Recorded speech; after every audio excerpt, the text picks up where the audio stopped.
Welcome to the Gaggle Challenge, and if necessary, destroy media narratives. I'm George Samueli.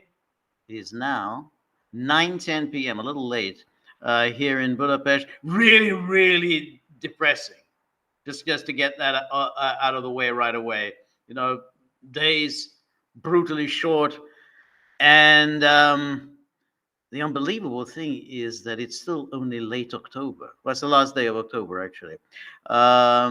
But we're so far from anything that one would call daylight, like next spring, that it's really um, as I said before, it's not surprising that here in Central Europe, people are really depressed. But anyway, thank you very much, everybody who has joined me. Really appreciate your being here. And today was the day that I was at the UN Security Council. I don't know if anybody managed to catch it live as it was happening. But it was quite interesting. Anyone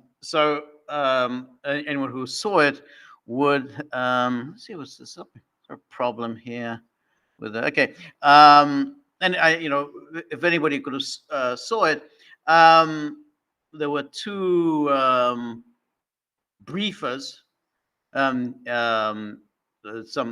a UN person, and then me, and then of course everybody else spoke. All the representatives spoke at the. Let's see. Can people hear me? I don't see any. No. Let's see. Yeah. So the people spoke after I did, and as always, there's an interesting breakdown in terms of how the representatives responded to my briefing. So I was just simply not sure that people can actually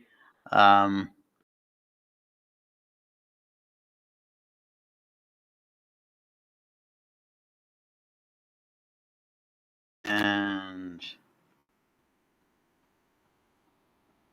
okay. First message. Good. Now, thank God. I mean, some people message. I always get very nervous when I don't hear anything. I don't see anyone, um, showing any messages. I don't know. Just talking into the ether. But now I can now see some people have said can hear, see, and hear me. So anyway, thank you.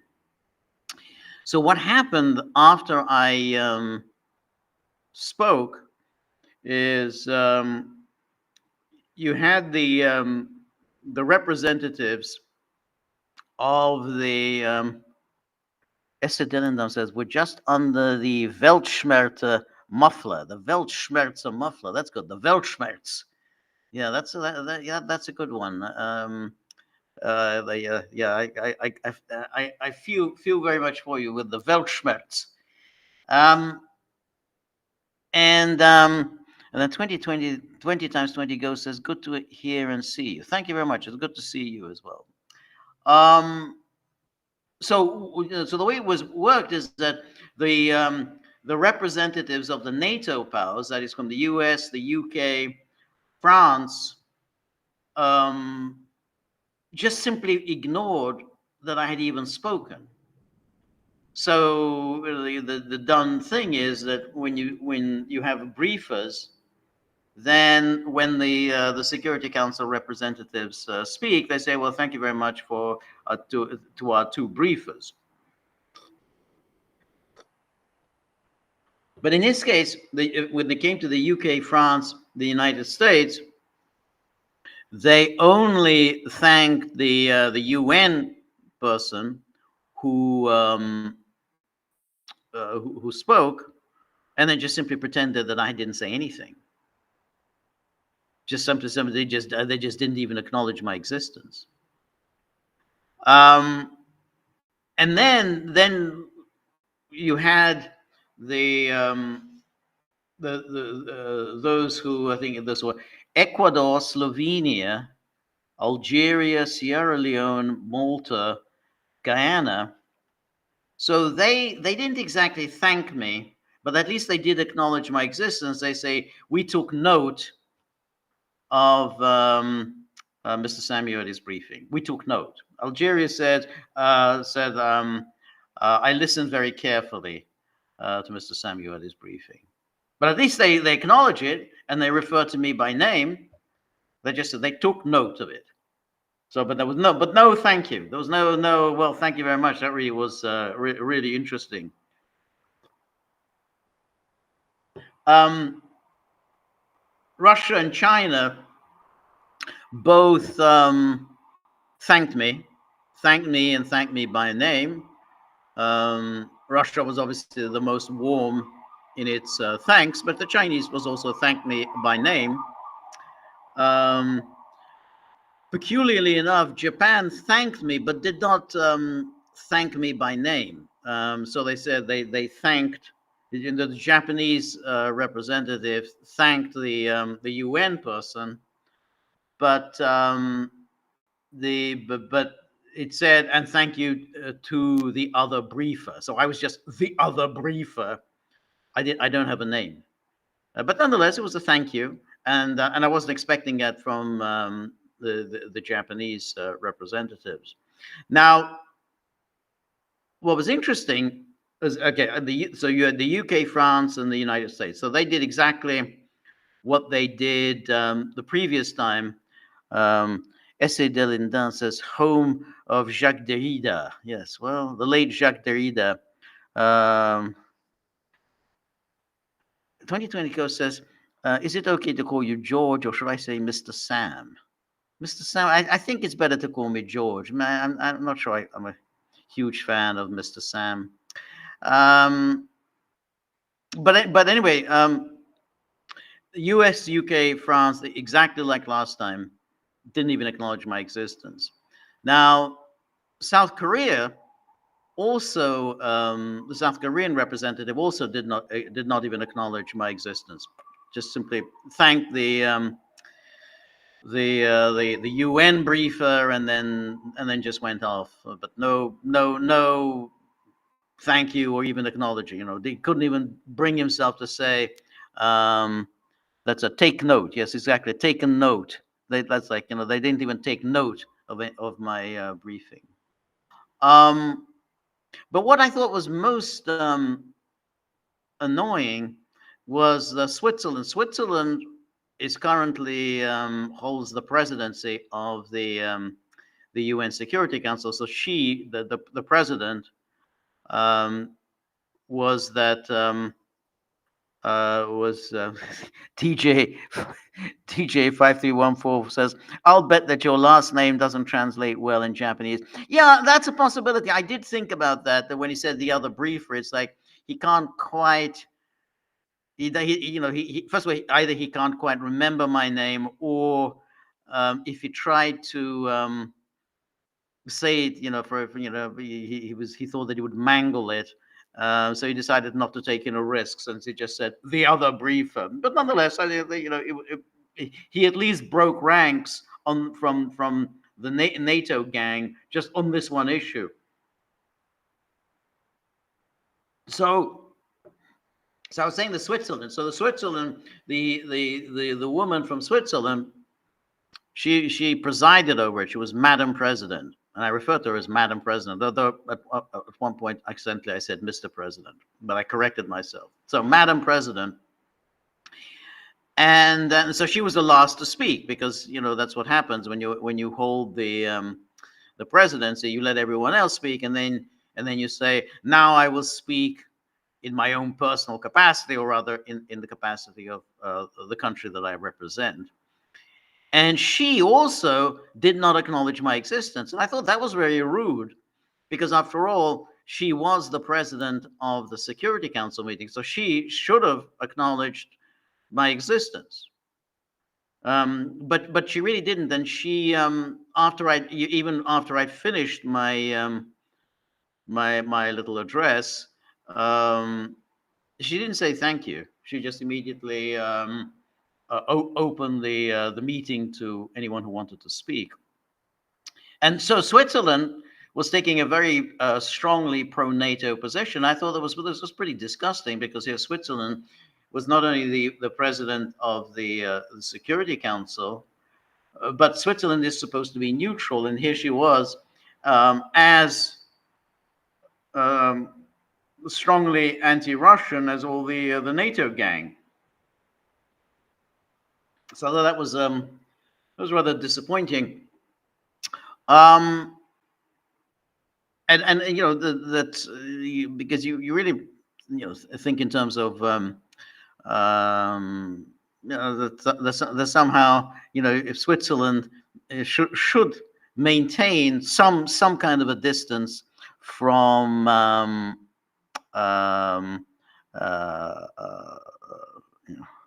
yeah. But anyway, that was quite an interesting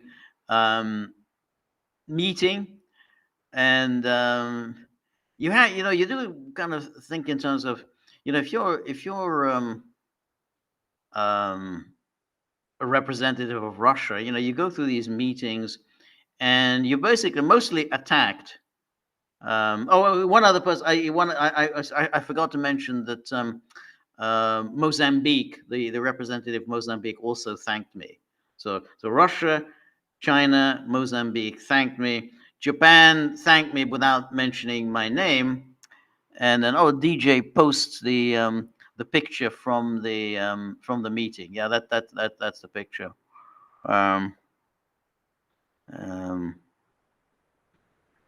Alessi Andre says, I don't understand why English-speaking people are mentioning country names like their classmates.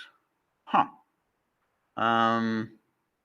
Do they mention country names like their classmates? Yeah, I don't know. But anyway, that was the that was the meeting, and now it's on Thursday, and clearly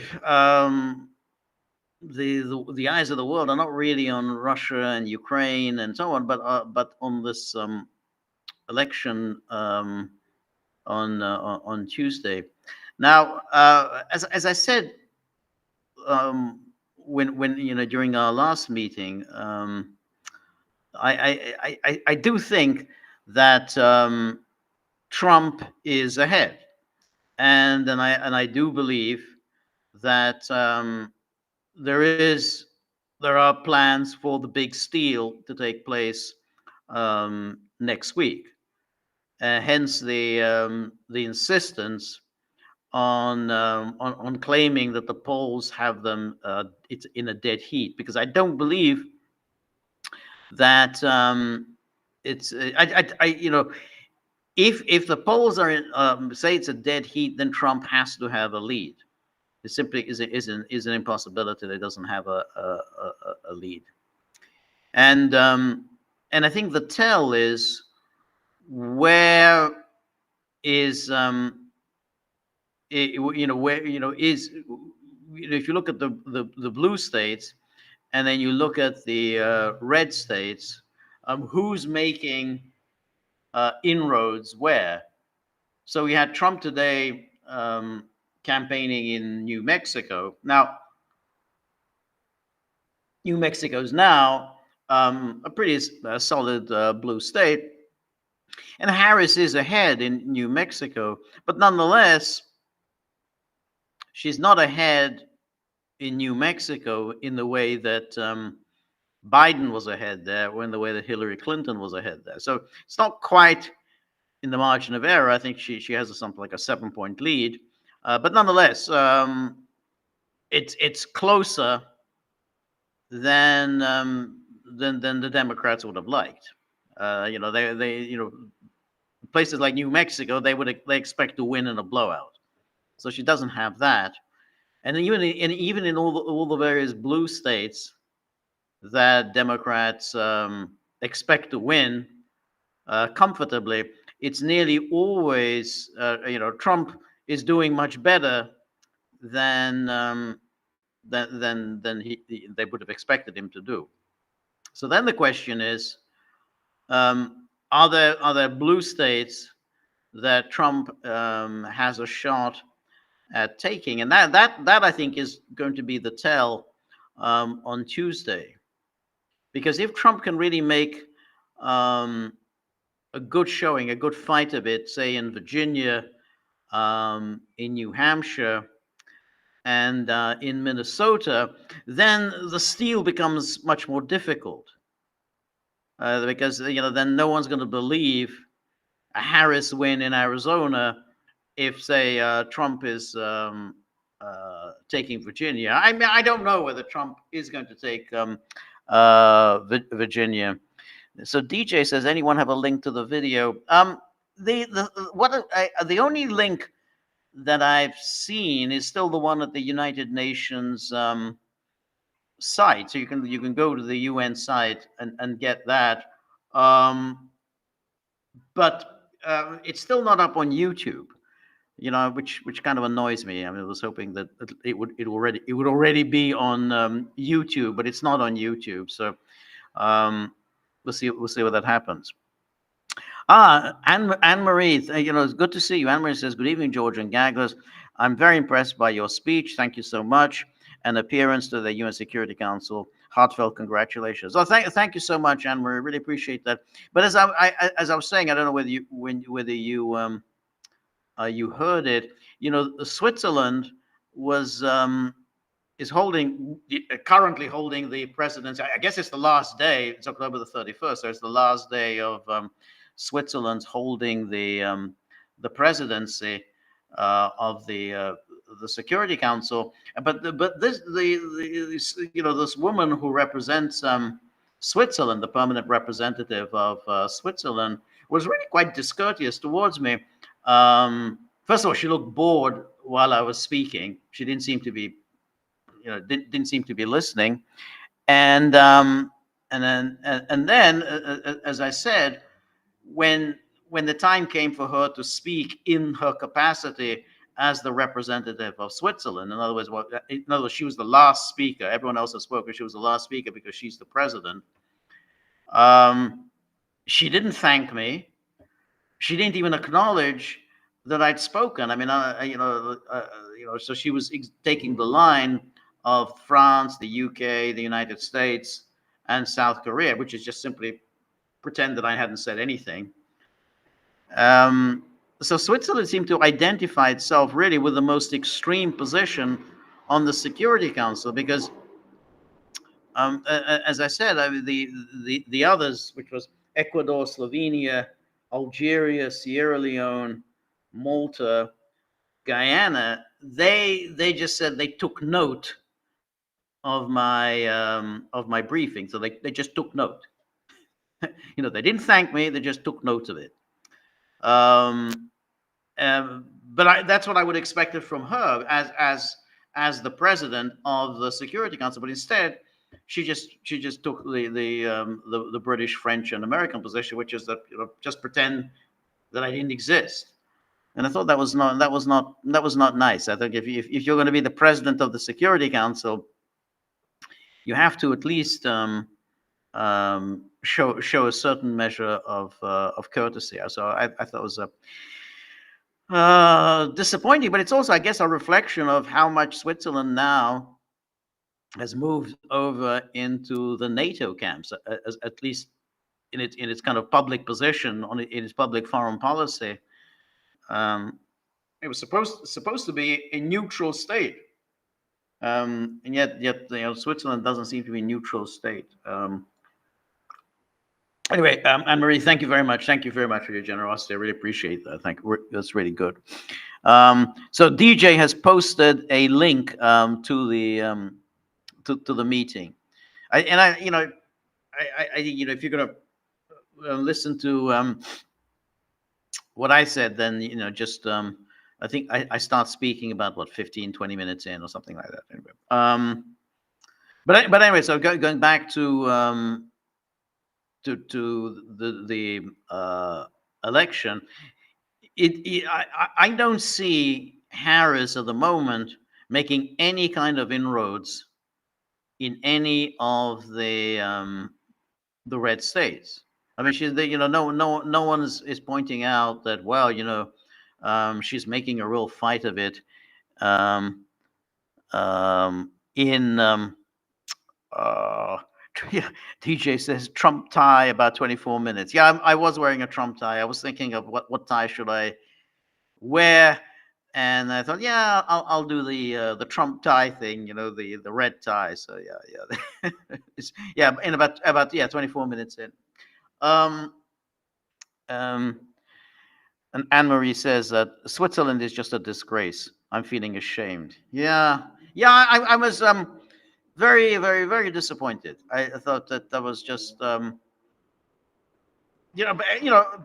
because Switzerland is supposed to be neutral, and because Switzerland is currently the president. No, after today, it's no longer president, but the president of the Security Council. Then the minimum she could have done was, even if she didn't want to thank me, was to do what the others did, which is just to take note of what I had said. So I think for her, essentially, to be, kind of rude, in the way that the British, the French, and the Americans were. They thought that just isn't appropriate. It's just not appropriate. I mean, after all, even Slovenia and Malta. Remember, Slovenia and Malta are both members of NATO. So both Slovenia and Malta at least took note of my briefing, and they're members of NATO. Switzerland isn't a member of NATO. So I thought that was that was not at all good. But anyway, so in terms of the election,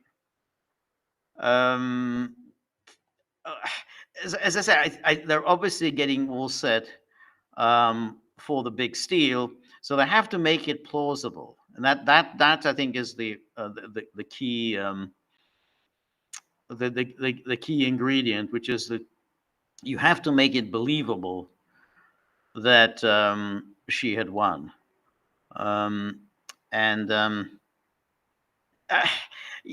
mean, the Democrats are pretty good at this. I mean, they've had years and years of experience of stealing elections. So I do think that they're going to be pretty good at it. They're good at mounting all sorts of legal challenges, and there's still that issue of the votes coming in. I mean, it all just seems so manifestly unsatisfactory that the votes, the mail-in votes and the early votes, they're not counted until after the on the day votes are counted. And so this is, if we get into a situation of 2020 where what the target is. So once you know the target, how many votes do you need to find? Then of course you're going to find those votes. I mean, in Pennsylvania in 2020, on election night, Trump was 800,000 votes up in Pennsylvania, but then they found those votes, and that I think is the real danger if they're going to start finding votes. And then again, there's going to be all of the issues about counting the votes and when they come in. Anne Marie says, this is really nice. I said, I have to say that I was really furious how they totally ignored what you had to say. Yeah, I think so. I mean, it's. I mean, they just didn't address it at all. I mean, it's like you say something. I mean, even if you don't agree, then tell us why you don't agree. But it's just like they ignored it, and she, the Swiss the Swiss representative, she kind of looked bored as I was speaking, as did the UK representative. He also looked kind of bored and frustrated, and he kind of holding his head in his hands and kind of rubbing his eyes. And you can if you watch it, you can see that he's really looking kind of annoyed that he has to listen to this. And given their point of view prevails almost all the time. I mean, it's very rare that any contrary view is presented. Certainly in the UK media, almost never. So it's kind of just really just rude for the British representative just to look exasperated at his having to listen to this. Anyway, let's take a look if on our locals page. Let's see. So these are our subscribers, our core supporters. And then Marty. So Marty, thank you. And Mohammed says, good evening, George and Gagglers. Well done, George. Fantastic presentation of the UN Security Council. Thank you so much, Marty. Really appreciate that. I hope you will post a transcript on your Substack page. Yeah, I will. I am going to do that. Also, well done for not mimicking Jens Stoltenberg while quoting him.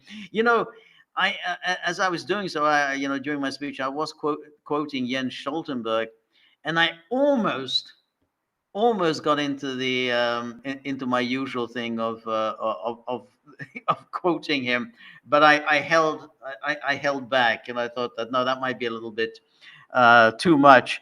But I'm so used to doing that I almost did it. I was wondering, I mean, if I were quoting Annalena Baerbock, would I be able to hold off on that? I don't know, Ursula von der Leyen. I probably would have to do the Ursula von der Leyen thing of doing her German accent and her "Wir haben the tools." And then Marty says, why didn't you bring up the thorny subject of the tip jar? I'm sure they're good for a couple of bob. Yeah, I should have done. Yeah,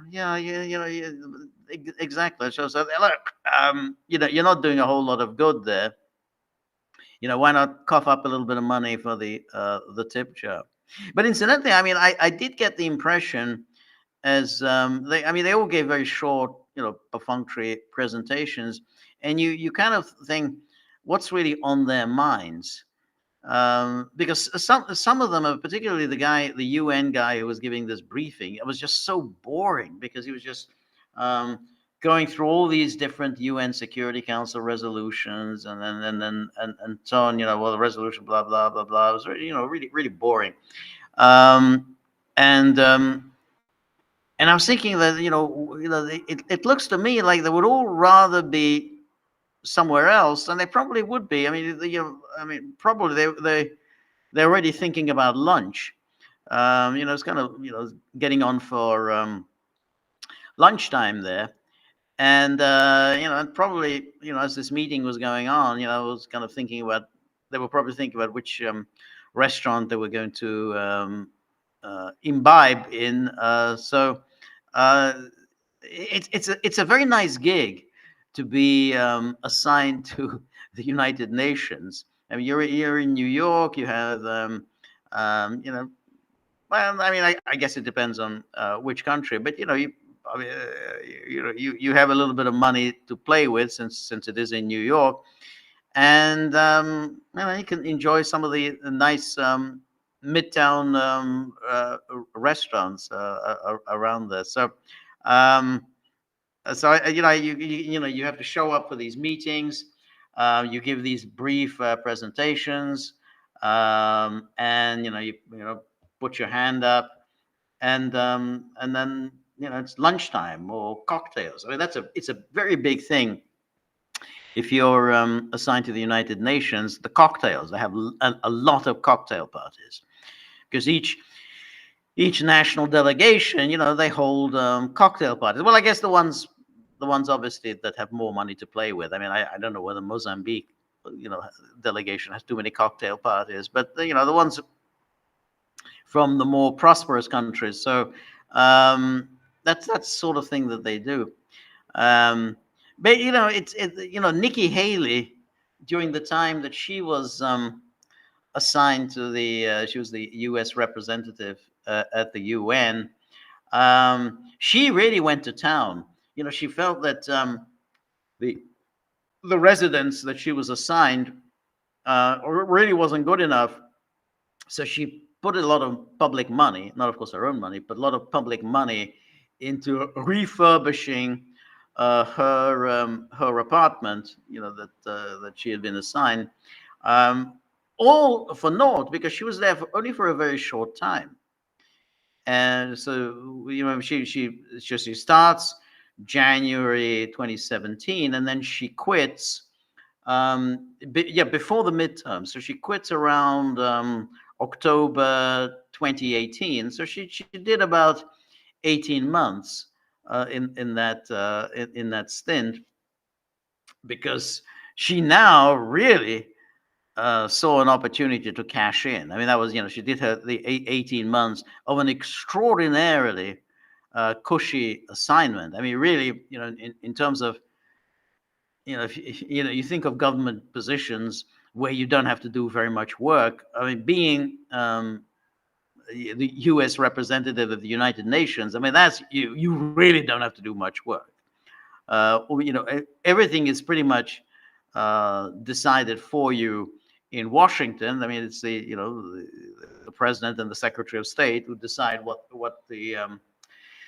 stance you're going to take, and she just had to vote the way that her bosses in Washington did. And so remember those pictures of Nikki Haley, putting a hand up, and so, but for her, this wasn't really so great, because she now saw, now I can make a lot of money, having got the U.S. government to fork out a lot of money on refurbishing her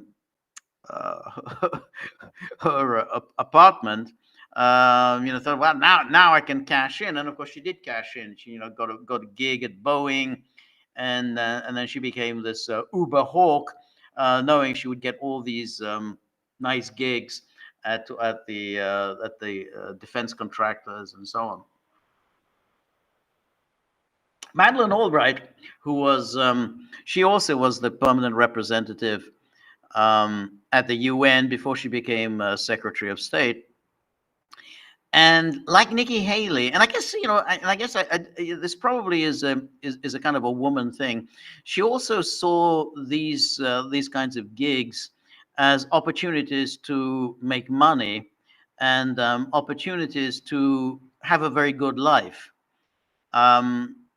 So when you have one of these positions, you can really trade it in for very good meals and very good selections of wines. So she was well known among diplomats, that whenever she would go on her travels, particularly when she was Secretary of State, so she would go visit some country, then the embassy, the U.S. embassy in that country, would have to really go to some trouble to please her, and by trouble I mean, like, culinary trouble. I mean, she expected very nice meals to be laid on for her, and first-rate wines to be laid on for her. She did want really she really wanted to be looked after, and that was a very big thing for her. So even as she was railing against the Serbs, who were her particular bête noire, really she was really eager to bomb the Serbs, the people who had incidentally looked after her, because her father had been Czechoslovakia's ambassador to Yugoslavia, but she developed this real hatred for the Serbs. So even as she was trying to coerce all the NATO countries to join in this bombing campaign against the Serbs, when she would go on these travels to persuade NATO to get on board, she would expect to be fed, a very nice cuisine. I mean, she wanted to be eating good food and drinking good wine. She really wasn't going to do. She wasn't like a kind of Trump person. Just give me burgers and French fries. And she wasn't a burgers and French fries person.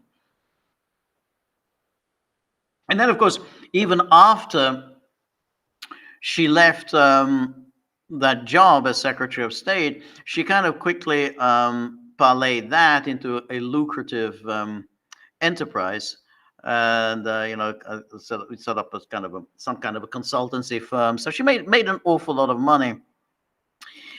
But Albright, she was always somebody with a very fine radar, finely attuned radar for money. She married a very rich guy, and that was really the source of her success.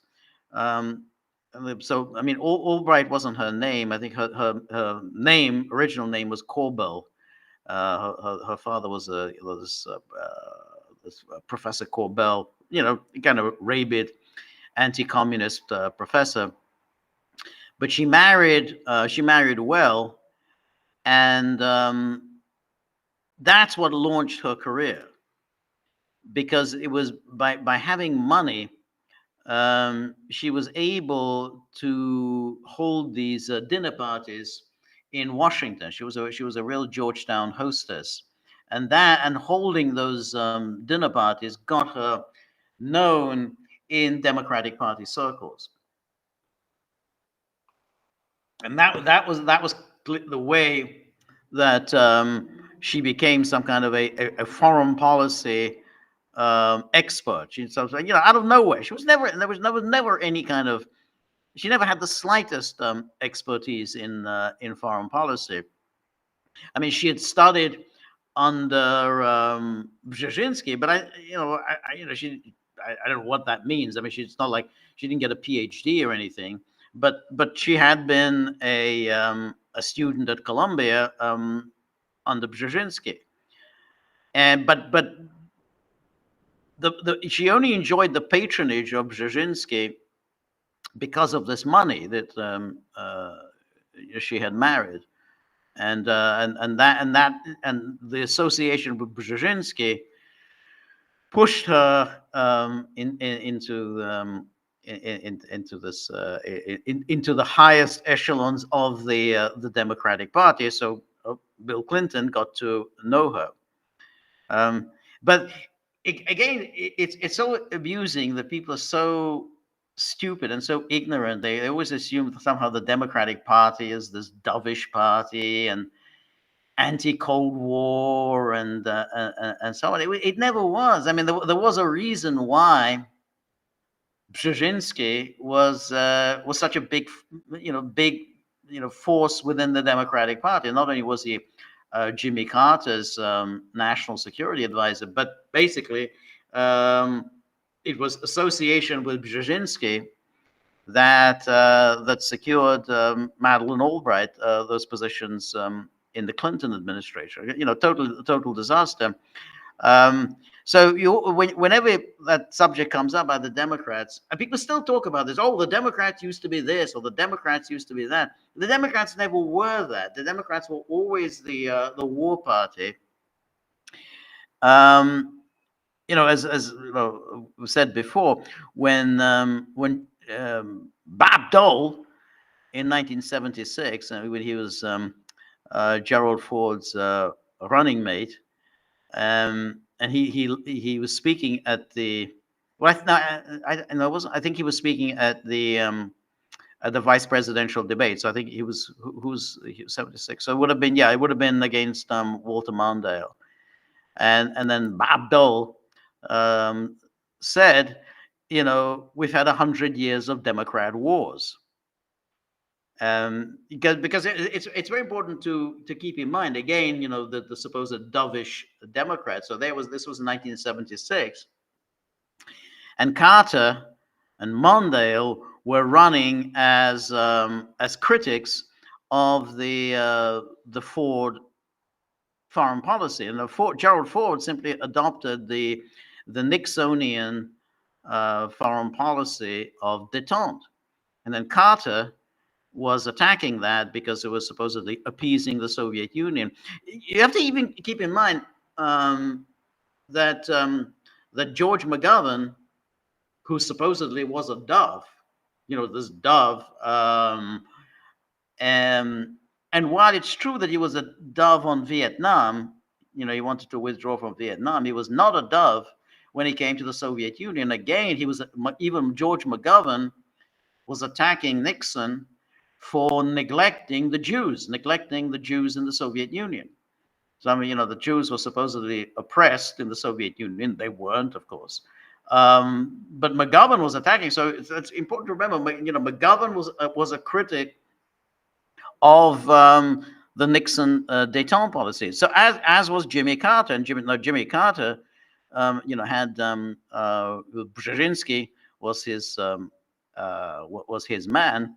And so so Bob Dole talking about the 100 years of Democrat wars. And of course, Bob Dole was absolutely right. It's a shame that, of course, Bob Dole, who at that time in 76 kind of represented that sort of Midwestern, for want of a better word, isolationism, that Midwestern saying that, hey, we don't want to get into any more stinking wars, the kind of Midwestern opposition to wars that the East Coast establishment had hated. And that was Bob Dole represented that. But then Bob Dole became a terrible hawk and then, awful in every way, but not in 76.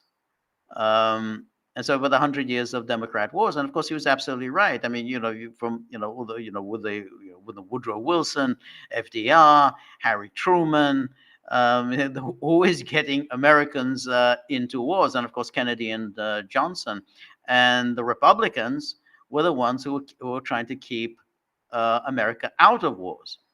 And that's why there's so much ignorance about this. So somehow the Republicans are supposedly so hawkish. It just wasn't true.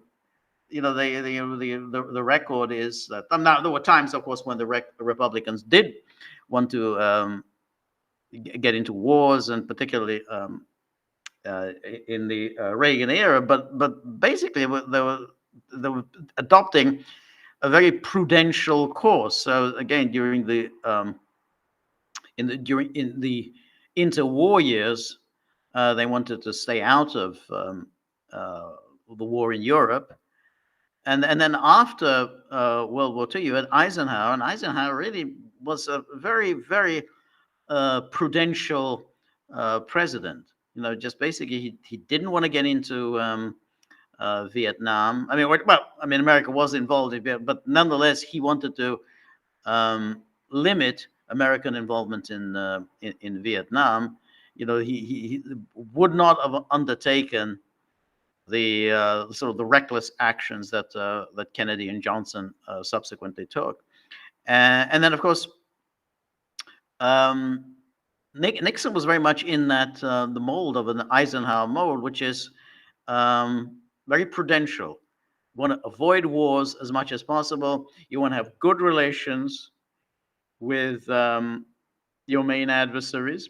Again, there's a real pattern, that Eisenhower, who made it clear America wasn't going to get involved in Hungary in 1956, and to the contrary, after 56, he kind of pursued a certain détente policy. Khrushchev came to the United States. They had that friendly meeting in Camp David between Eisenhower and Khrushchev, and then of course again with Nixon after the Czechoslovakia of 68. Nixon was pursuing détente by 72.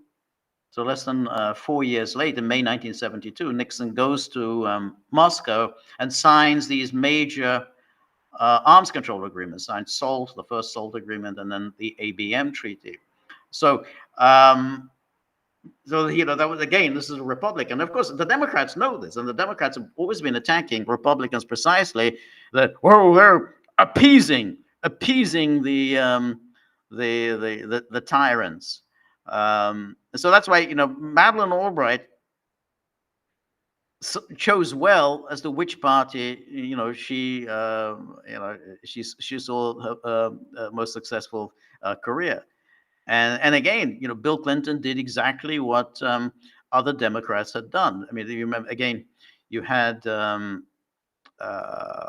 Roosevelt, who was trying to get around the neutrality laws, which were enacted precisely to keep America out of wars. He was getting around them, and then you had Kennedy attacking Eisenhower, and obviously by implication Nixon, for being asleep at the switch, allowing the Soviet Union to get ahead, missile gap, and so on. We have to get the country moving again. We've got to fight the wars of national liberation, which apparently the Soviets had launched around the world while Eisenhower wasn't doing anything. And then again, you had Jimmy Carter attacking Ford for the Republican détente policy. And then, of course, you had Bill Clinton, who attacked George H.W. Bush for, obviously, first of all, toasting the butchers of Beijing after Tiananmen Square, but most importantly, that somehow Bush was an accomplice to genocide. He wasn't doing enough about the Serbs. I mean, all these are ridiculous and dishonest arguments. But the point is, it's always the Democrats who are attacking Republicans for not doing enough, not going to war enough, and of course, Albright was very much a part of that. So yeah, but like many political figures. She did like good food.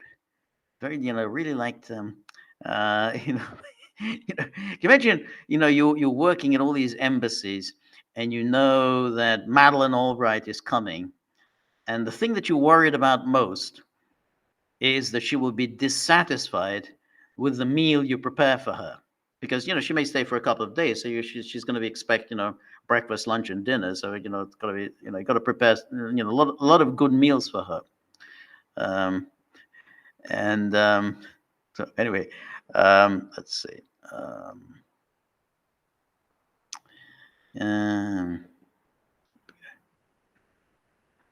All right, so then Marty posts a picture of Trump, and he's got the white shirt, red tie combo, and he's wearing the vest. That's very good. The white shirt, red tie combo. That was the thing that he did there with the garbage truck. I thought was really hilarious. I thought that was almost as good as the Big Mac scene. Now, we haven't talked about the garbage gate so far, because if you recall, we had that Madison Square Garden rally last Sunday, which was 6 hours, and all the big shots of the GOP and the Trump campaign were there, and from Tulsi Gabbard and Elon Musk. And of course Mike Johnson, and the media resolutely ignored all of that and decided to fixate on this comedian for this crack about a floating island of garbage. And then, of course, the media spin was that this was the vile. It was vile. That's how the CNN called it. Was vile. and that somehow, was obviously a Nazi rally, because the American Nazis had a rally in Madison Square Garden in 1939. Suddenly, everybody knew about this. So no one, up until 24 hours earlier, had known that there was a rally in 1939 by the German American Bund. But now everybody, said, "Oh yeah, that's what Madison Square Garden is most famous for." But anyway, the odd aspect of that whole thing with that comedian was that he was actually correct. I mean, because Puerto Rico does indeed have a garbage problem. It's something that's been reported on in the media over the years. They don't have enough landfills, and the landfills they have are overflowing with garbage. And this is just a chronic issue for Puerto Rico, that they don't have enough landfills. And that when there was the hurricane a few years ago, which was of course blamed on Trump, this affected the garbage. I mean, there was floating garbage as a result of the hurricane. So this comedian, he's a roast comedian. In other words, his thing is roasts. I mean, I'm no fan of roasts. I think that they're just really stupid, and kind of nasty. I don't know what the point of just insulting somebody is. I mean, just saying hurtful things to people. But anyway, that's his specialty. He's hired to do that, at roasts, to insult the person being roasted. And but he went there, and then he said that Puerto Rico. But the strange thing is that no one seemed to, the Republicans are so terrified that they immediately started attacking this comedian, and didn't say, well, yeah, but he actually said something that's been in the media for quite some time. Puerto Rico has a garbage problem, and that's obviously what he was referring to. But instead, they as always, the Republicans did, they adopted as their own the Democrat line of attack. So the Democrats said, well, he's obviously suggesting that Puerto Ricans are garbage. Oh my God, he's Puerto Rican. This is so vile. This is so awful. This is so terrible. What a terrible, horrible thing. He has nothing to do with us. He has nothing to do with us. But he didn't say that. He didn't say Puerto Ricans were garbage. He just said it's a floating island of garbage, which it is. And and basically, nothing's been done for years and years about the overflowing landfills in Puerto Rico. That's what he was doing. But then the media decided, right, we're going to run with this story about Puerto Ricans are garbage. We're going to say that it's Trump and his allies who are claiming that Puerto Ricans are garbage, and we're going to see if we can, how many news cycles we can keep this story going. And they were having a good time. Monday, Tuesday, and we're still going with the garbage story. And then of course we had the problem of the Biden quip. I think that was on Tuesday night. So that was Tuesday. I'm not sure it was night. I was getting confused about the what time it is in the United States. Well, he's on this phone call with Latino leaders, and then he made the quip about the only garbage there is his followers. Now there there's no ambiguity there. No ambiguity. It's clear that he's saying that his Trump's followers are garbage. Now, incidentally, the line about that Trump's followers are garbage was actually delivered already a week earlier by Stephen Colbert, who was doing his monologue, and he was talking about the upcoming meeting at Madison Square Garden, and he was saying he had something like, yeah, just what we need, more garbage around Penn Station. Now, as everyone knows, Madison Square Garden is right by Penn Station. So he said, yeah, more garbage around Penn Station, clearly referring to the people who are going to attend this rally as garbage. Now, no one paid much attention to it because Colbert is supposed to be a comedian. But Biden just echoed. I don't know whether Biden saw that the show of Colbert's, but nonetheless, he made clear that that's what he was saying. The media then went into overdrive to interpret Biden's comments in an absolutely ridiculous way, by saying, well, he said followers, so they put an apostrophe, so that the follower, so they put an apostrophe means one follower, which namely the comedian. So the followers refers to his racism. Here's the comedian's racism. Well, of course, he didn't say that. There's no suggestion. He's talking about Trump. Why would he, Biden, the president of the United States, take time out and start attacking a comedian as if, what was that somehow the garbage is this comedian? That's not what he's doing. He's attacking Trump. Couldn't care less about the comedian. He wants to attack Trump. Followers, but even that doesn't really make any sense because follow, with the apostrophe s. But nonetheless, that was how the media. Yeah. They said, that's clearly what Biden was referring to because that was the White House transcript. But again, we know that of course, Biden thinks that Trump's followers are garbage. I mean, he's said this so many times before. I mean, when he's made all those speeches denouncing MAGA, when he's denouncing white supremacists, anti-vaxxers. I mean, how many of those speeches has he delivered over the years, denouncing all of the people that he deems to be supporters of Trump? So of course, that's what he thinks, that they're garbage. But what was amusing is, first of all, you got the ridiculous attempt to interpret what he meant in a way that's just ludicrous. It's just absolutely nonsensical. But then, and I think Glenn Greenwald made this point.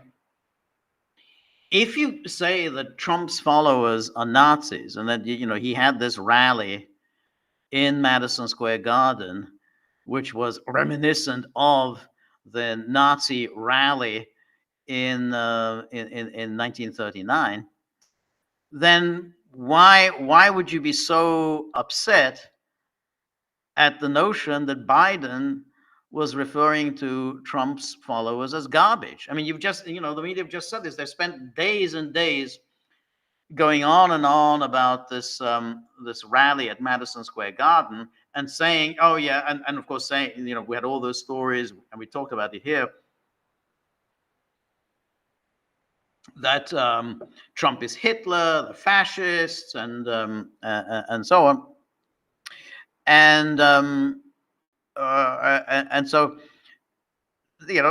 of course, by implication, if he's Hitler, and that's clearly he's Hitler, then by definition his followers must be Nazis. So why would everyone get so upset about referring to Trump's followers as garbage?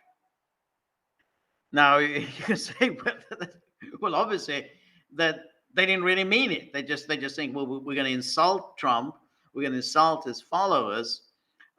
Maybe we can just terrify people sufficiently to get them out to vote against Trump.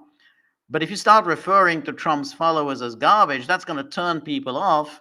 And they all remember Hillary Clinton's famous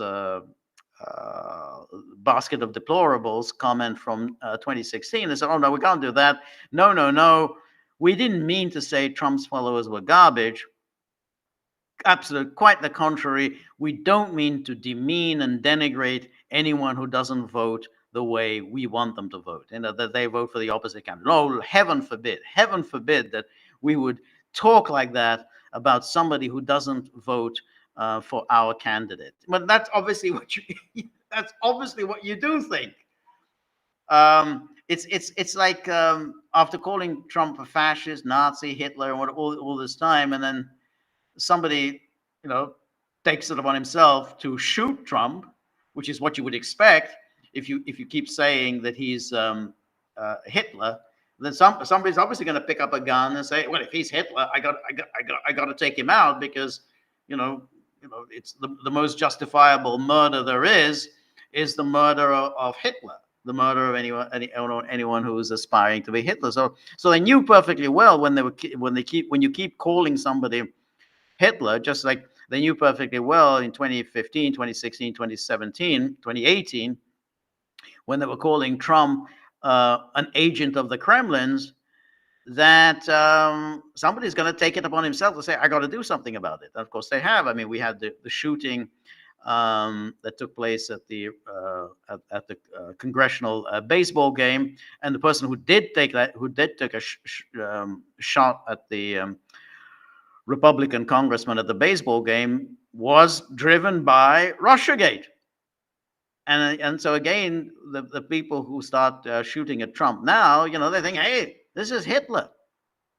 So but of course, when that happens, then suddenly Biden and Harris and the media say, "Oh my God, this is terrible. We believe in civility. We want civil discourse. We believe in respecting our opponents. We believe in respecting opinions that we don't disagree that we disagree with. And God, we don't believe in violence. No, political violence. No room for political violence in America." But that's what you've been doing. I mean, you keep calling somebody a traitor or Hitler, then you are encouraging political violence. That's not civil discourse. I mean, no civil discourse at all in the case of Trump. But suddenly when your hands are caught in the cookie jar and somebody gets a gun and shoots at Trump, almost kills him, then you quickly have to say, no, my God, there's no room for political violence. So in the same way, when you suddenly something the president says, the followers of my political opponent are garbage, you're calling human beings garbage, which is what he was doing, then that's that's the consequence of keep calling him Hitler, and therefore his followers are Nazis. And well, of course, if you believe his followers are Nazis, then you're going to say, yeah, they're garbage. Of course, he's going to say they're garbage. So it was all completely fake, with Harris and the rest of. Oh no, heaven forbid that we would ever refer to the people who don't vote for us as garbage. No, that's the last thing that was on our mind. So anyway, we got this, and then Trump made the thing with the putting on that not yellow vest, I think that orange vest, and then he showed up at this at the rally yesterday wearing that and that vest, and he he said, "I don't want to wear it," and they said, "No, you must wear it," and then he said, "Oh, but sir, it makes you look thinner." And I said, "Oh, that's it." When he said it makes me look thinner, that did the deal. So I'm wearing the vest because it makes me look thinner. That's kind of what's endearing about Trump. He does have a very nice sense of humor. Oh, this one would you say, "Oh, it makes you look thinner," so I'll wear the vest. So, but the the thing about the garbage, it I mean, I doubt whether it's going to have much of an impact, because unlike the case of the Hillary Clinton and the basket of deplorables, even though there's no question that Kamala Harris does think that Trump's followers are garbage, Biden's not on the ticket. Biden is not running, so it doesn't really matter ultimately what Biden says because he's not running, and therefore, Hillary Clinton was running, and so it did matter what she said, and that did hurt her. So I don't think it's going to hurt the Harris that much. She's not the one who said it. It was Biden who said it. The media, of course, are scum in lying about what Biden actually said, just as the media are scum in running with that story about the comedian, and that somehow the comedian, the roast comedian, was speaking on behalf of the Trump campaign. I mean, again, that was just a lie. But what he did do, it essentially killed the original story. They killed the Puerto Rico's floating island of garbage story. I mean, basically, you can't keep running with that story while there's a more serious issue about the garbage at the same time. So that's gone. So the media were hoping, this was the plan, was that we'll keep this garbage, this comedian and the Puerto Rico story going for the rest of the week. Just keep bumping it for the week. So Biden's comment essentially killed that story. So they can't do it anymore. And that I think is the most important effect of Biden's thing. But that was funny. I mean, Trump appearing in that vest. But I think that was the good thing.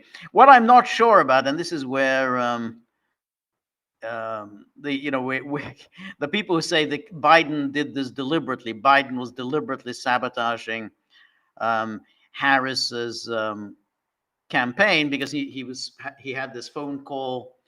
I don't know if it was exactly the same time as Harris was speaking. This was her kind of final speech, of the campaign. I mean, not literally final, but somehow her final big speech of the campaign in Washington, D.C. So, what she was hoping for was, big celebratory coverage of this magnificent speech, the greatest speech any political candidate has delivered in American history. But instead, you've got this garbage comment. I don't know. I'm not sure Biden is thinking in those terms, because I mean, I know the argument saying Biden is obviously very angry about having been pushed off the ticket. He's pissed off, and so therefore he would like to see Harris lose, so that he can show the world, I am the only person who has ever beaten Donald Trump. So that's a possibility. I mean, that he may, he may think along those lines. But I think much more likely is that he's just he's just angry. He's a curmudgeon. He's just he really doesn't know what he's saying anymore. He's just he comes across often as just the angry old man. Get off my lawn. And so I mean, I can see, it's possible that he's thinking in those terms, that I want to hurt Harris as much as possible. But I don't know. I don't know whether there's some real Machiavellian calculation going on there, rather than just simple expression of just anger. Like the old man. He's old. Doesn't like to be old. He's been pushed aside. He doesn't like to have been pushed aside. And so that's why he just lets fly. I mean, the moment he opens his mouth, he just lets fly. Anyway, so Marty, thank you so much for your generosity. Really appreciate that. Woof, the dogs will take it. They take the money. I don't even get a whiff of this. The money jar. Oh, that's it. Tip jar. Thank you very much. What about me? And you don't get anything. So, and then DJ, same thing. Be a wolf. Yes, thank you. And then we have, let's see, here we have, and the Stone River. Thank you very much for your generosity. Says, and these are diplomats. Yeah, that's right. But as I say, I mean, I think that they really didn't do anything very much. I say the I mean, particularly the British representative, and again the Swiss representative. I thought they were kind of rude in that they, particularly the British guy, because I was kind of watching him, and he just really seemed pissed off while I was speaking. As I say, I mean, he had his head in his hands, and he was kind of just seemed he didn't want to hear any of this. And so I think they were angry at having been forced. They expect, they have people coming on denouncing Russia and so on, and then suddenly they're being forced to listen to all this stuff, and then they don't like this. And so the British, and then again, and I thought the Swiss woman was also just looking bored. It didn't look like she was really listening to what I was saying. Anyway, DJ says the bottom line is that the UN has become the supper club, as you typically decide. No, I think so. I really think. I mean, if you're there in New York City, this is a wonderful thing to get this assignment. It's a really good assignment. You really don't have to do anything. I mean, all those representatives, the foreign policy decisions are taken back home, and they just simply tell you how to vote. So you get this nice gig. You're in New York City. Now, again, as I said, New York is an expensive city, and if you come from a relatively poor country, they probably don't give you much of a allowance. So you probably have to make do with fairly rudimentary accommodations. Maybe you get some place you have to share in Queens, and then commute to Manhattan every day. But if you're you got like a European country, then pretty much every day is an opportunity for cocktails, dinners, and you can get it all on expenses, because you're always diplomacy is all about entertaining the representatives or delegations of other countries. So let's say the British. I mean, the British are always, they have receptions, intimate dinners with other delegations, and you get it written off as expenses. This is, the price of diplomacy.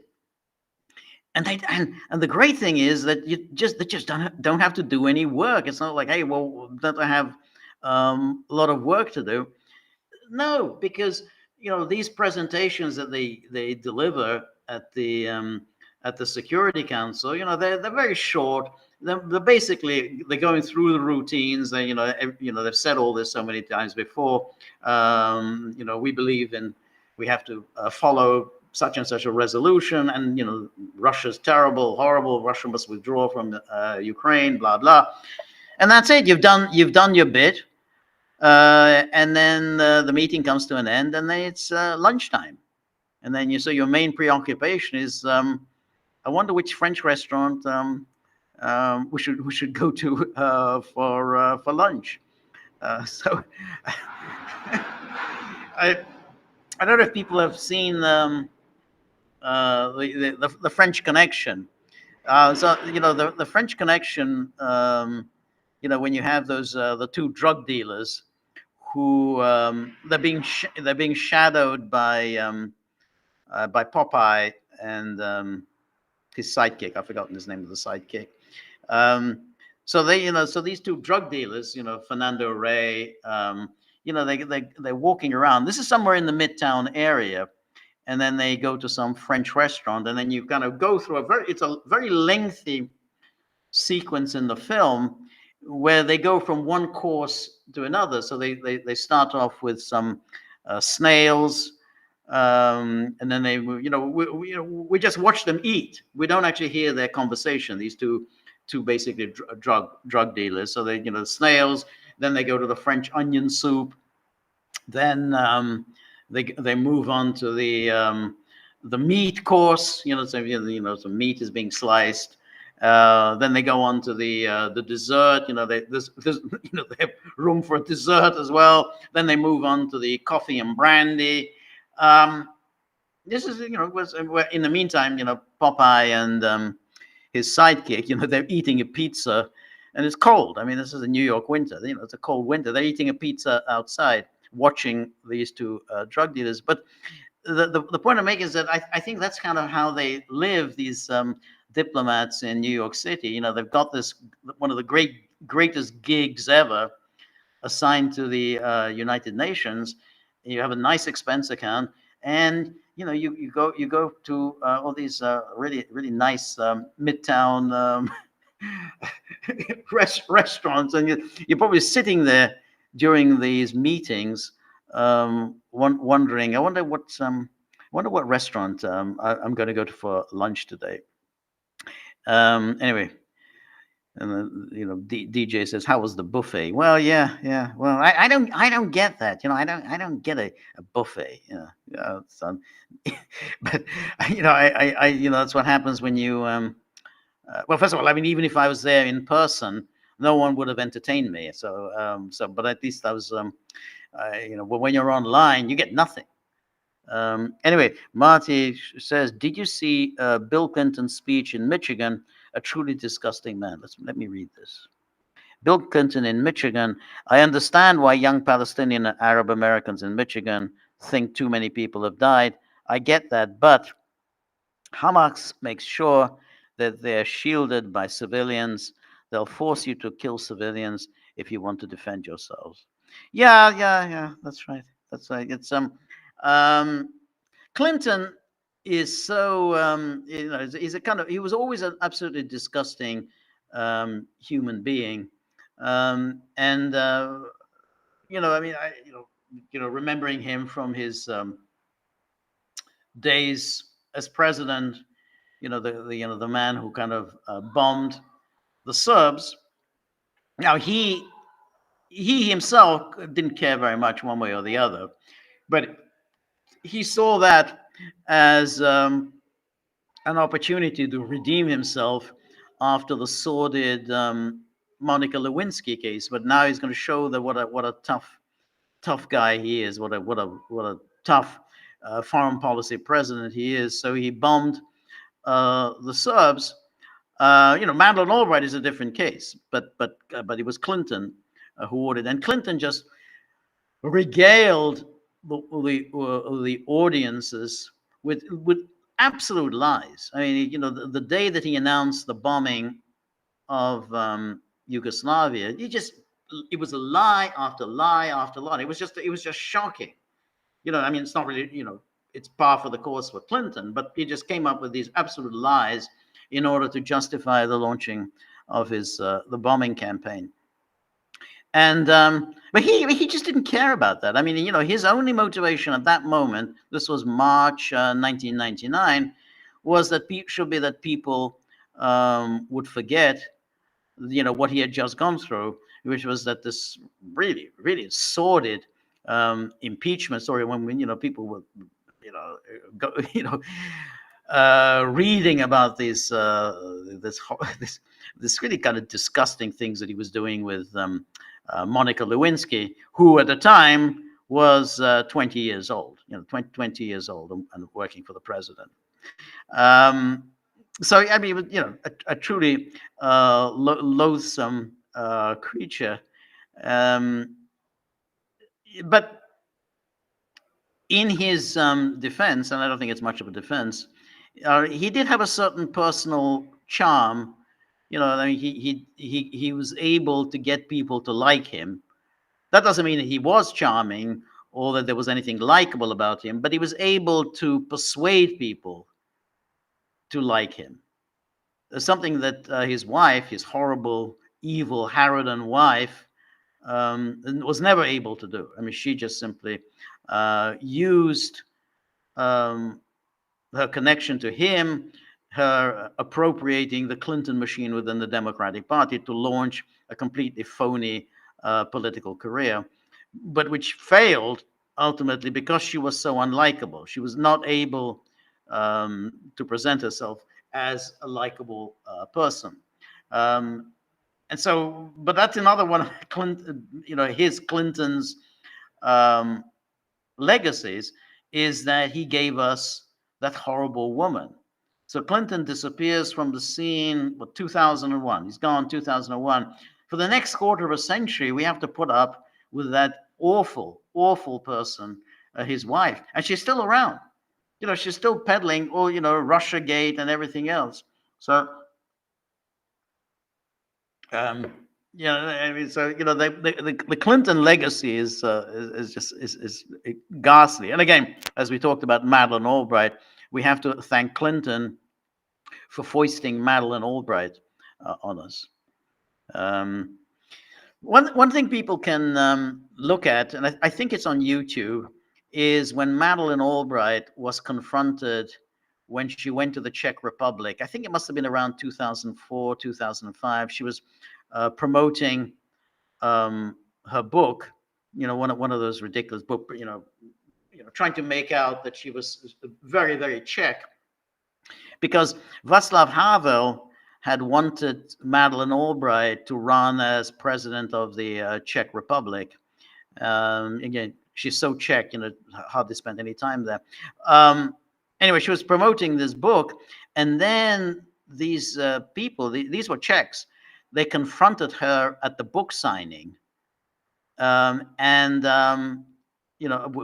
with pictures of the NATO bombing of Yugoslavia. It was very good because these were Czechs who were confronting her with that NATO bombing, and she got nasty. She just demanded the security take them out. Serb scum. She says something like Serb scum. It's very nice. I think it's on. You can get it on YouTube. It was, one would like to see more of that. That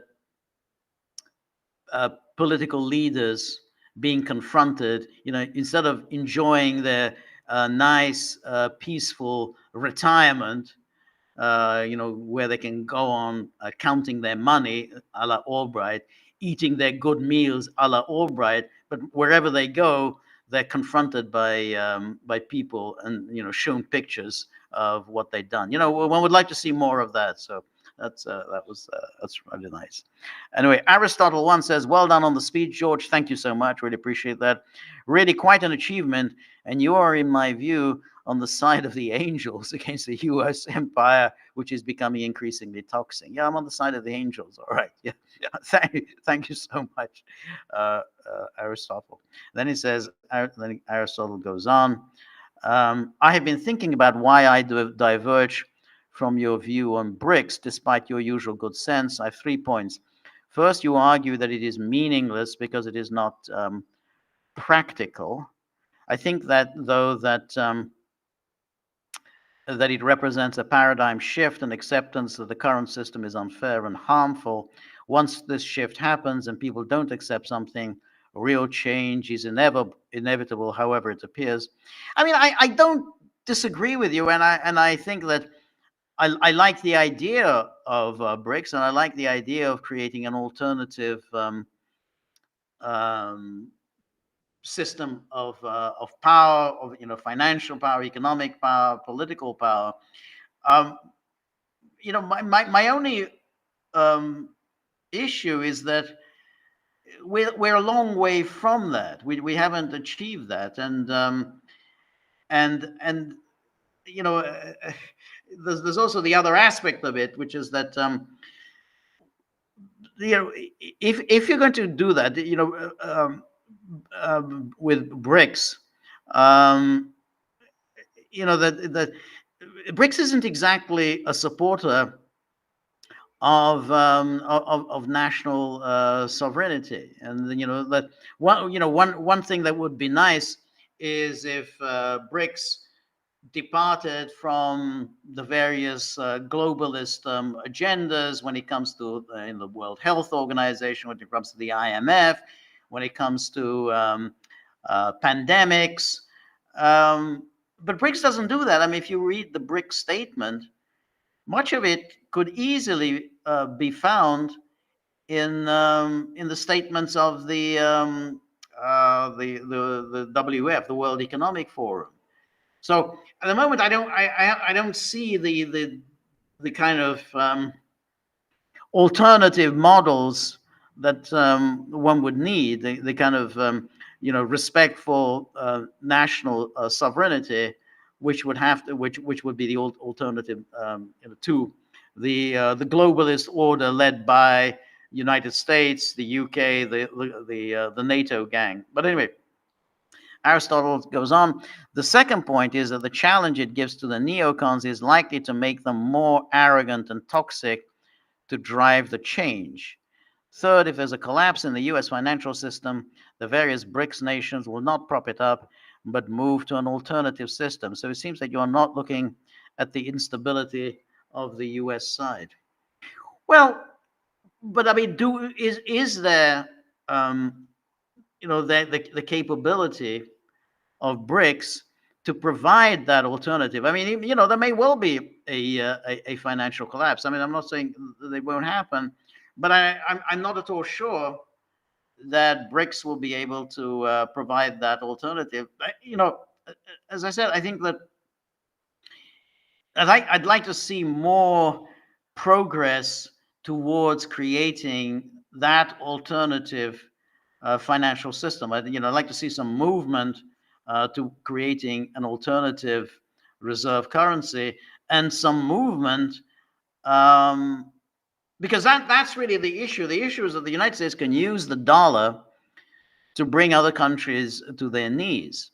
So the whole point of having an alternative system of powers is that you provide protection to countries when suddenly they're not able to use the dollar, because then they're not able to make a living. I mean, that's the problem that Iran has faced, and then other countries with sanctions have faced. And that's really, you need to be building and that alternative system. But what's happening now is that the United States is still in a position of coercing other powers. I mean, let's say the Russians have been doing quite well since from the start of the so-called special military operations, of getting around the Western sanctions, because they've been using banks in China. They've been using the trading routes through other countries, non-Western countries. But it's not obvious as yet whether they're going to be able to continue to do that. We know already that that the Americans are leaning on a number of Chinese banks, saying that if you continue to finance trade with Russia, you're not going to be able to do business with us. And there are these Chinese banks who are giving up on financing trade with Russia. And then the same thing is happening. I mean, the other Central Asian states are coming under pressure by the United States that if you want to continue to do business with us, you've got to stop doing business with Russia. I mean, that's what's happening now. Maybe that won't succeed, but that's why I think that BRICS is not there to say, well, we don't care. They'll say, America can go on threatening, but we have our own trading and financial bloc, and particularly, we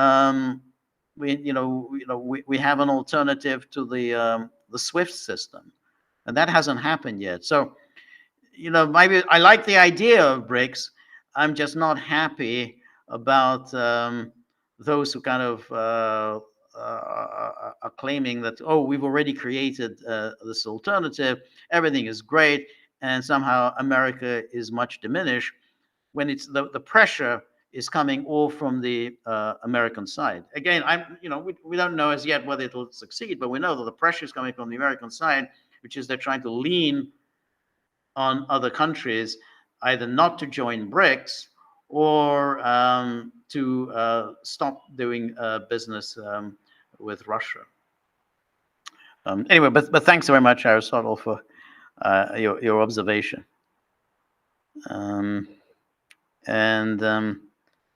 Ooh, God, there's a lot of pictures here of Madeleine Albright to see. But anyway, so we have DJ says Madeleine Albright Witch Party, very appropriate on Halloween. Ugh.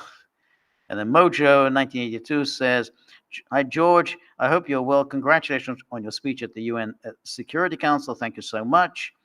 And then Jackson-Vanik Amendment to the Trade Act of 1974 imposed restrictions, sanctions on the USSR on the pretext of not allowing Jews who supposedly were being persecuted by the USSR, not to allow them to leave the USSR. That's exactly right. That was the Jackson-Vanik Amendment. This was only repealed in 2012, correct? Only to be replaced by the Magnitsky Act, which imposed on Russians who supposedly violated human rights. Absolutely right. Absolutely, that is correct.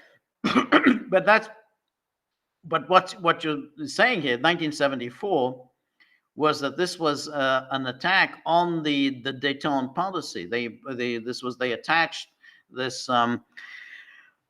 this Jackson-Vanik Amendment precisely on the grounds of that they were not allowing the Jews to leave.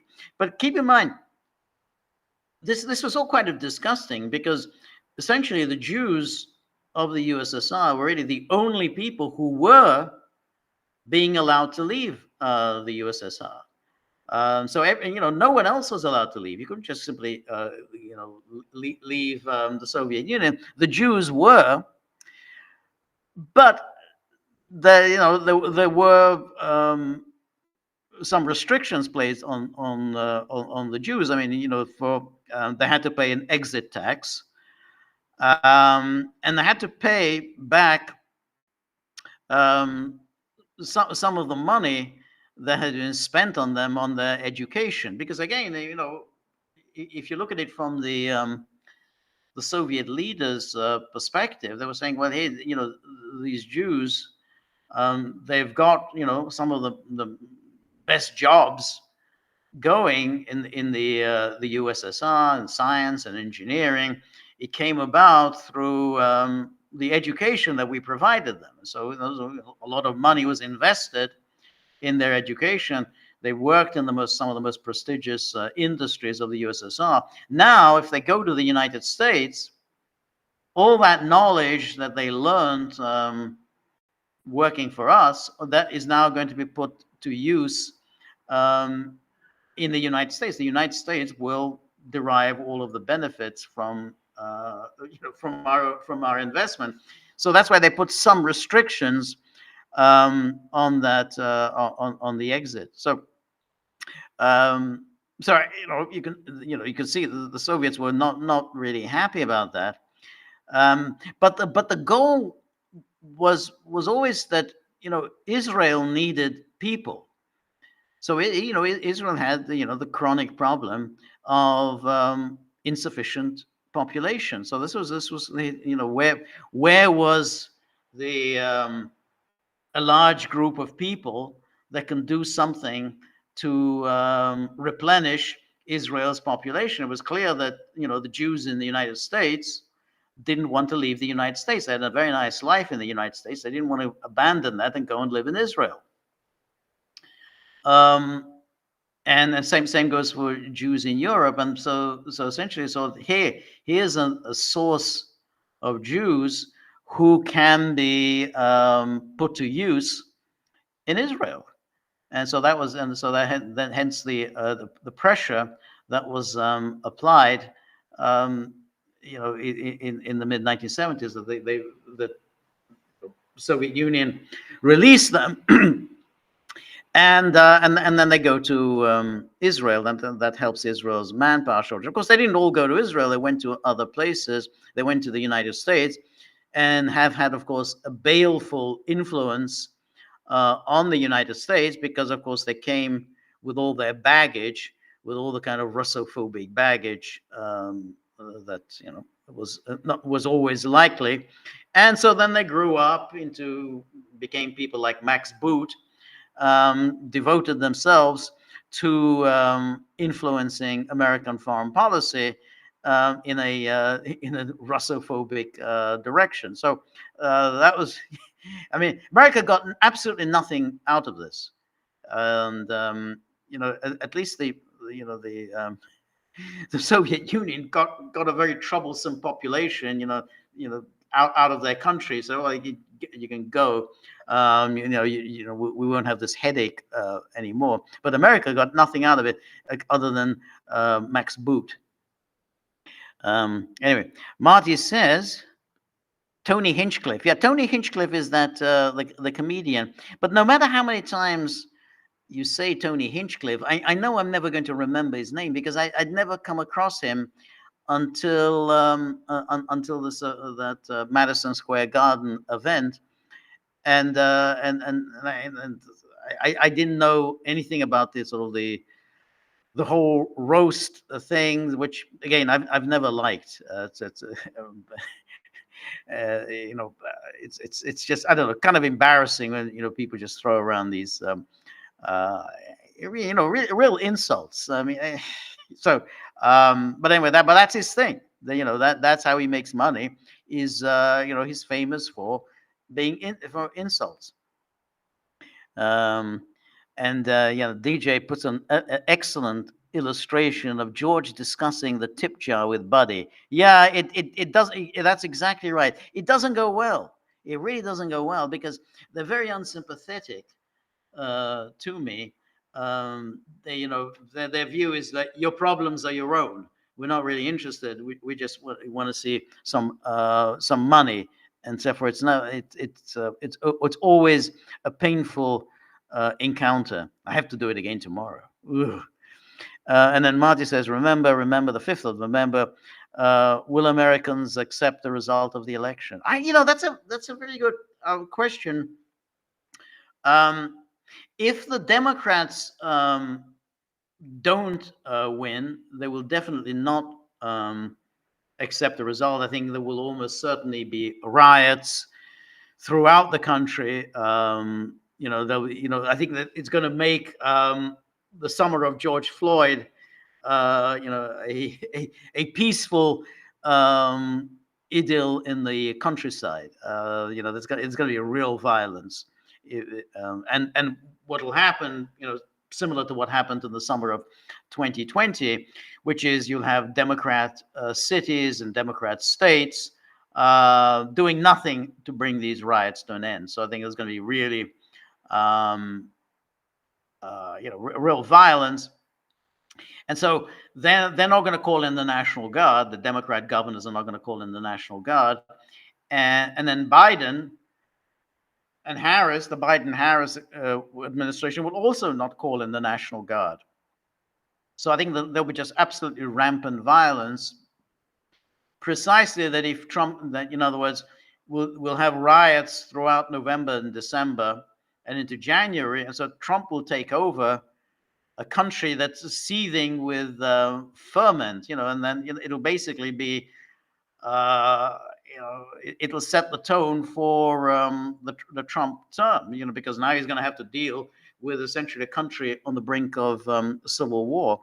So it'll be like the equivalent of what they did in 2017. Trump takes over a country, half of which believes that he was hoisted into power by Putin. So now, in 2025, Trump takes over a country, half of which just simply believes that he's Adolf Hitler, and that therefore violence is justified. So I think that's what will happen. I think if the Democrats fail to prevail, the question then is, well, what happens if the Democrats steal this one the way they did in 2020. Um, that's a difficult one. I don't know how that will go. I always know exactly what the Democrats will do. That's the easy one to predict, because this is what they've done in the past, and we know the Democrat mayors, the Democrat governors, how they will act, or rather, they'll just let the violence continue for months and months. But the problem is that the Trump supporters, I mean, they were obviously very unhappy about what happened in 2020, and we obviously saw some of that anger and frustration on January the 6th. But they calmed down. Everything just calmed down once they realized that Trump is coming back. So when it became clear that Trump wasn't finished, it wasn't obvious in January 2021 whether Trump would come back. But within 2-3 months, it was clear that Trump intended to return. And then everything just calmed down. His supporters said, "Okay, well, he's coming back. We can accept the Biden regime, much as we don't like it, but we'll accept it because it's only 4 years. Trump will soon be back." But if this happens again, and Trump it won't be inaugurated on January the 20th, Harris will be president, they're not going to be able to say to themselves, Trump is coming back, because now he's 78, very, very unlikely that he'll be able to come back at the age of 82. And it's, even if he was physically up to it, and it's not at all clear. I mean, he doesn't look like somebody in the best of health. I mean, it's just so. But even if he were planning on coming back at the age of 82, it's very unlikely the party would take Trump for a fourth, would accept him for a fourth consecutive election as the nominee, because by then the party leaders will say, "Look, Trump won in 2016, but then he lost, every election after that," and they'll say that, "Look, 2016 was a fluke." They'll say it was a fluke. He can't win. Trump cannot win. We just can't.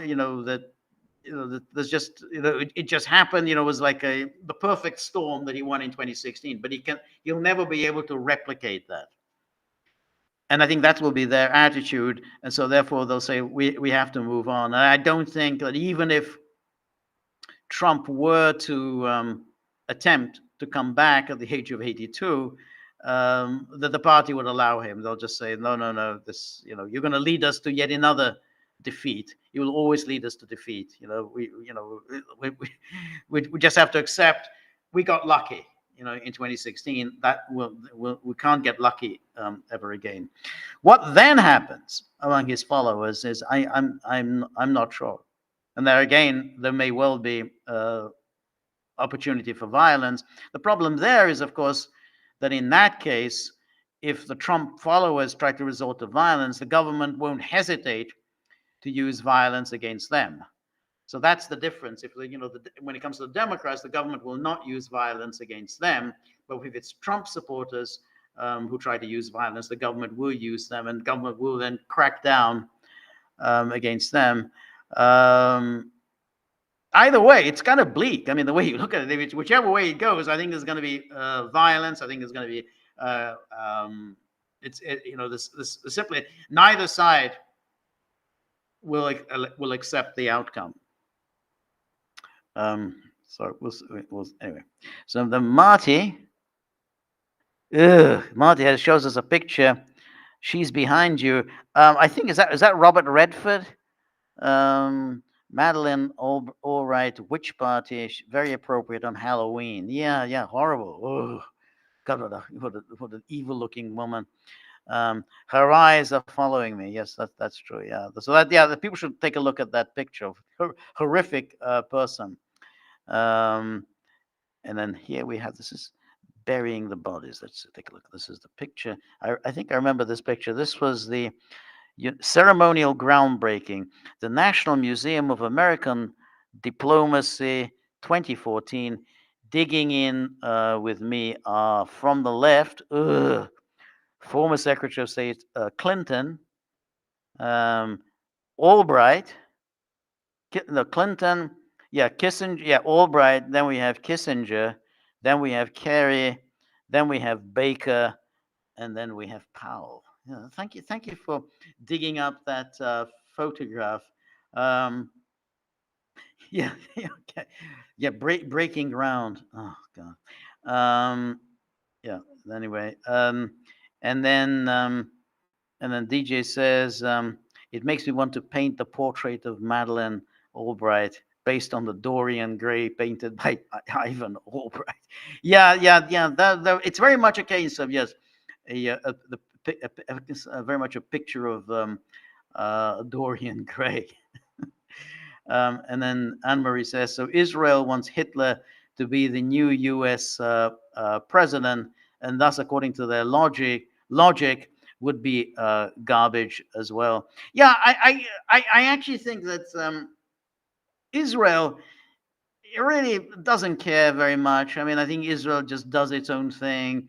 Nobody restrains Israel. I mean, the whole idea that Harris is going to be tough on Israel, it's ridiculous. It's stupid, ridiculous, dishonest. The media peddling that somehow Harris intends to be tougher on Israel. It's completely made up. I mean, that's classic case of fake news. It was all been made up. No evidence for this whatsoever. And by the same token, I don't know.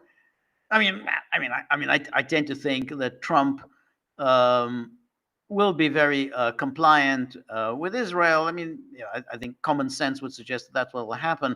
However, there is a possibility that Trump might want to bring this war to an end, and he might want to say, "Well, this is my legacy. I'm going to see if I can do something about the Middle East." I doubt it, but you can't always predict things. Trump does have aspirations for leaving a mark on history. I mean, he didn't leave any mark on history during his first term, so he may say, well, I'm going to see if I can resolve this Israel-Palestine conflict. So he might. I tend to think that with Trump, there's always a possibility that something could be, could change. He could shuffle the cards in the way that Harris is never going to do that. Biden was never going to do that. That was obviously in 2020. Biden's never going to do that. And, it's unlikely. But you can't always tell with Trump. Anyway, let me look at what it says there. Israel votes Trump.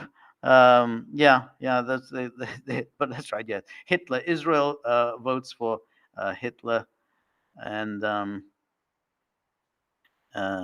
then Marty says a bit of Pete and Dud at the art gallery. Yeah. I think I know this. I'm not going to click on the YouTube, but I think I know this this sketch from Dud and Pete talking about art, and I think that's when. I think that's the one where they talk about the gauze, the piece of gauze. Yeah, there's a piece of gauze. There's always a piece of gauze. Yeah, they got all these nudes, and there's always a piece of gauze. I think that's the one. So, so Marty likes to post these great old comedy skits like is with Monty Python and. So thank you for that. And then Enjoy says it is disgusting how much Jewish Israeli influences the U.S. government and politicians. Yeah. That's right. And that's why it's always so interesting that when it comes to Israel, we have this reversal. Everybody else basically has to fall into line when they're confronting the United States, because it's the United States.